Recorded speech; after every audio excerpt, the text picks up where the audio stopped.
and woods nearby, and of course in winter, gulls, loons, and wild fowl frequent the waters of the bay and the sound. We love all the seasons, the snows and bare woods of winter, the rush of growing things and the blossom spray of spring, the yellow grain and the ripening fruits and tasseled corn, and the deep leafy shades that are heralded by the green dance of summer, and the sharp fall winds that tear the brilliant banners with which the trees greet the dying year. The water remained a major attraction. The sound is always lovely. In the summer nights we watch it from the piazza, and see the lights of the tall Fall River boats as they steam steadily by. Now and then we spend the day on it, two of us together in the light rowing skiff, or perhaps with one of the boys to pull an extra pair of oars. We land for lunch at noon under wind-beaten oaks on the ledge of a low bluff, or among the wild plum bushes on a spit of white sand, while the sails of the coasting schooners gleam in the sunlight, and the toiling of the bell buoy comes landward across the waters.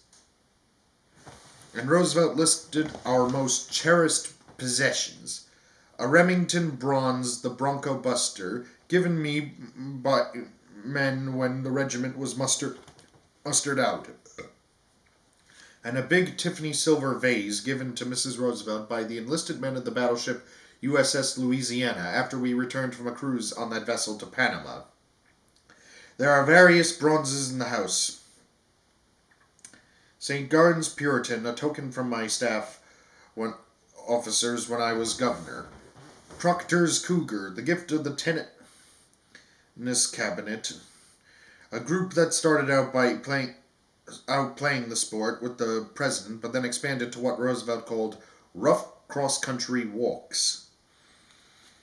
Mixed with all these are gifts from varied sources, ranging from a brazen Buddha sent me by the Dalai Lama, and a wonderful psalter, a volume containing the Book of Psalms, from the Emperor Menelik, to a priceless ancient samurai sword coming from Japan in remembrance of the Peace of Portsmouth, and a beautifully inland miniature suit of Japanese armor given me by a favorite hero of mine, Admiral Togo, when he visited Sagamore Hill. These are things from European friends: a mosaic picture of Pope Leo XIII in his garden, a Viking cup, a state sword of an Uganda king. Then there are things from home friends: the polar skin from Peary, a 6-ruff buffalo robe with on it, painted by some long-dead Sioux artist, the picture story of Custer's fight, a bronze portrait plaque of Joel Chandler Harris, the candlestick used sealing the Treaty of Portsmouth. There is a picture of a bull moose by Carl Rugus, which seems to be as spirited an animal painting as I have ever seen. Ever the bibliophile, Roosevelt noted that books are everywhere.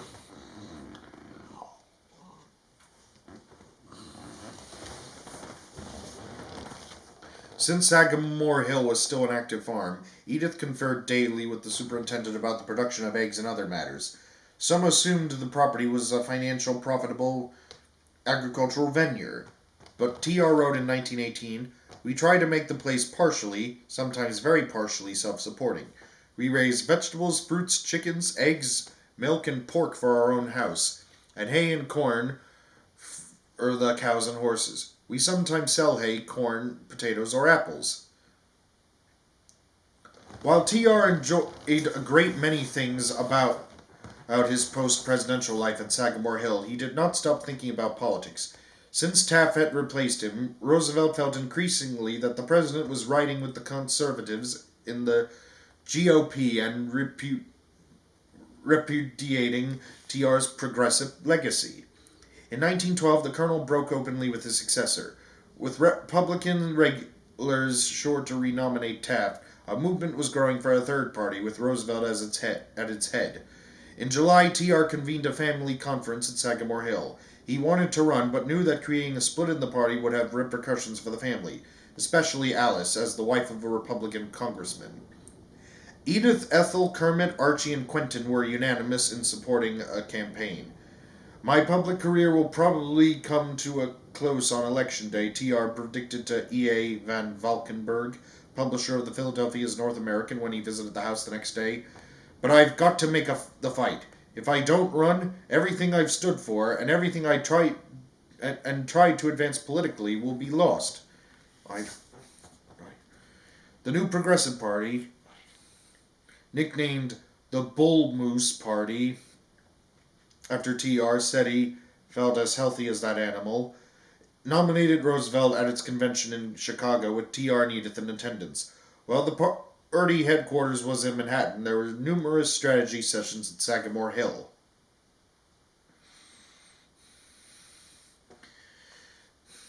Edith and Theodore were thrilled when their daughter-in-law brought Gracie to Cove Neck for the summer. Eleanor was unprepared for round-the-clock exposure to the Roosevelt lifestyle. As an only child, she had been pampered and somewhat isolated. At Sagamore Hill, she wrote more than a decade later, something was going on every minute of the day. The house was always full of people. The phone never stopped ringing. She thought wrongly that things would quiet down at night. The Roosevelt family enjoyed life far too much to be willing to waste time sleeping. Every night they stayed downstairs until midnight, then talking at the tops of their voices, they trooped up the wide, uncarpeted oak staircase and went to their rooms. For a brief 10 minutes all was still, and just as I was dropping off to sleep for the second time, they remembered things they had forgotten to tell each other and rushed shouting through the halls. I used to go to bed with cotton in my ears, but it never did any good. At first, Eleanor found some solace in thinking that at least the family might sleep late, but by 7 a.m. she realized I was the only one who was not joyously beginning the day. God damn it, do these people even get any sleep? Or a good night's sleep? It seems like they only slept 6 hours or so. 8 hours is more like it.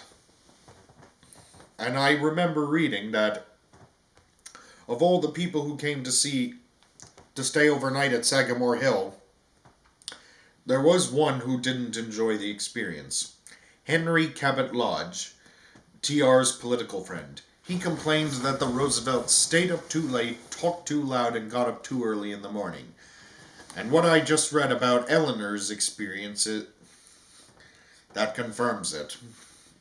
Anyways, Ted's wife soon endured her first picnic Sagamore Hill style. TR suggested one at breakfast on a boiling hot day.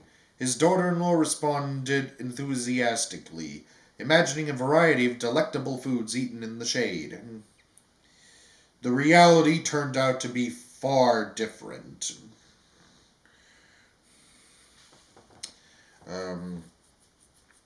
The menu was clams and ham sandwiches.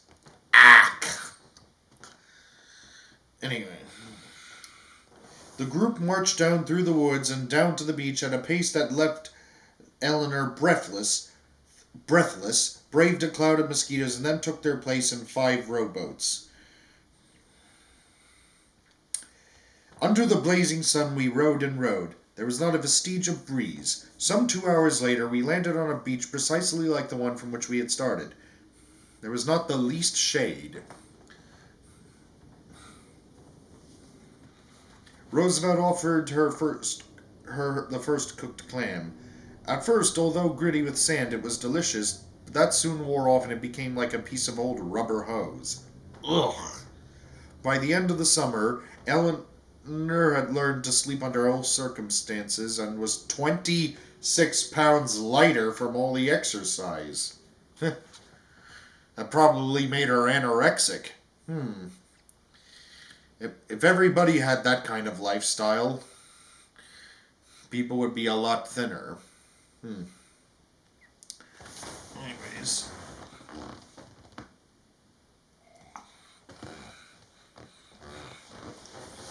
I would be a lot thinner too. When not in Oyster Bay, TR was campaigning to regain the White House. He was in Milwaukee, Wisconsin to give a speech on October 14th. As he was leaving his hotel and getting into an automobile for the trip to the auditorium, John Schrank, a deranged former New York City saloon keeper, rushed forward and shot him in the chest. His folded speech and eyeglass case absorbed some of the force, but Roosevelt, seriously wounded, insisted on giving his address before seeking medical attention. Edith rushed to Chicago, where her husband was being treated. A week later, they returned to Oyster Bay, where Amos kept watch over him. After one night's rest, T.R. protested against such mollycoddling, but he agreed to remain in the house for 3 days at Edith's insistence, and then went out to walk the grounds on his birthday, October 27th, despite her displeasure. The next day, his wife allowed T.R. to meet with the press in the drawing room, where, despite the doctor's instructions to the contrary, he shook everyone's hands vigorously. The reporters noticed that the colonel appeared as if he had never been injured. Asked how it felt to still have the bullet in him, Roosevelt replied, "It feels like rheumatism, only a lot worse." On Election Day, with Roosevelt and Taft splitting the Republican vote, Democratic nominee Woodrow Wilson was elected, as T.R. and pundits had predicted. Roosevelt did have the satisfaction of outpolling Taft. Just before midnight, reporters crowded into the library for the colonel's reaction on the Democratic landslide. With his usual energy and equanimity, the reporters noted, T.R. read a statement. "I accept the result with entire good and humor and contentment." The following winter was quiet, as Roosevelt was no longer campaigning for anything, and many of his neighbors and peers treated him as a pariah for turning on the Republican establishments. With just T.R., Edith, and Ethel at home, they went riding, and Roosevelt agreed to collaborate on a book about the African game animals based on his safari. He also pulled himself out of his funk and conviction that his public life was over by beginning work on an autobiography and entertaining leaders of the Progressive Party who came to discuss the future.